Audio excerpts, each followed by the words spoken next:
Now, as the coronavirus spreads around the globe, it is mutating. In other words, it is acquiring genetic changes, giving rise to variants that have devastated the world.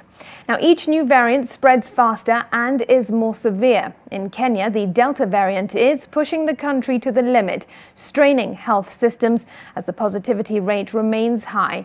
So how are these variants identified? Helen Aura spoke to the Kenya Medical Research Institute about this.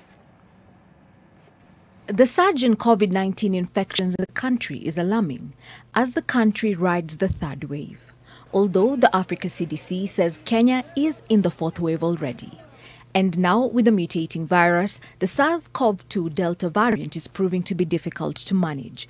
The variant, scientifically known as B.1.617.2, is characterized by a spike in protein mutations, which in turn affects the immune response due to increased replication, leading to a higher viral load. In the case of coronavirus, would be interested in the spike protein as one of those important things that a virus carries. Okay? Would find that the spike protein of a few of those viruses is a bit different in some place, in some section. Those are variants. And these ones that look the same, and there are very many, are the wild type. But in some situations, we'll find that the wild type has been gotten rid of by your body, and the variants, because of a characteristic they had that was different, have now multiplied, and they are hurting you. They're making you sick, or they're even killing you. Okay? And before they do that, maybe you'll also have infected somebody else who will get that variant. For a virus to cause illness, it is dependent on factors such as the speed of replication, mutation, and the condition of the host body. So far, Kenya has recorded 4 variants of concern: Alpha, B.1.1.7, first identified in the United Kingdom; Beta, B.1.351, identified in South Africa; Gamma, P1, identified first in Brazil; and now Delta, B.1.617.2, identified first in India. According to the Kenya Medical Research Institute, a variant of concern refers to a new strain perceived to possess a more dangerous epidemiological or immunological property. One of the things we know about it is that the viral load increases much more quickly than other coronaviruses, so that your peak viral load comes much earlier. Number 2, the signs and symptoms come a few days earlier than its counterparts. And because the viral load is so high, it makes you much sicker. The human body's response mechanism is to fight off a virus through its immune system. But at times, the spike protein in a virus tends to render the body too weak to fight off the virus.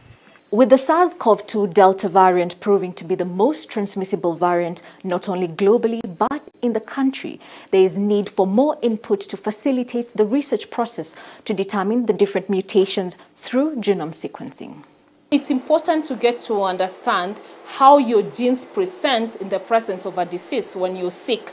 And for COVID-19, which is a virus, and we know that viruses tend to be unstable and they tend to mutate for them to be able to survive. So when they're exposed to either treatment or control measures, they tend to avoid that by mutating.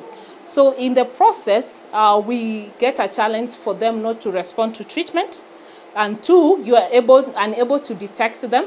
So genome sequencing comes in handy to be able to understand, is the virus or the pathogen that causes the disease still the same as it was, or it has changed? That's what we call as mutation. When mutation occurs, the virus cannot be detected through the normal diagnostic kits and may fail to respond to the treatment available.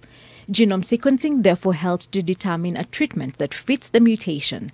Sequencing may take 4 to 5 days with the different reagents required.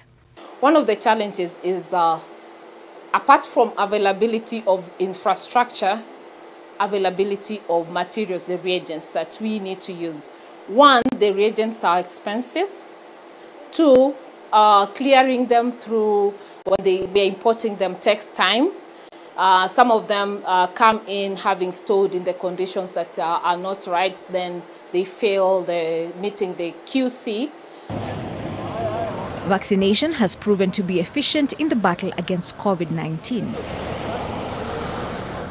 But questions have risen as to whether the efficacy of the vaccine will hold when it comes to the Delta variant.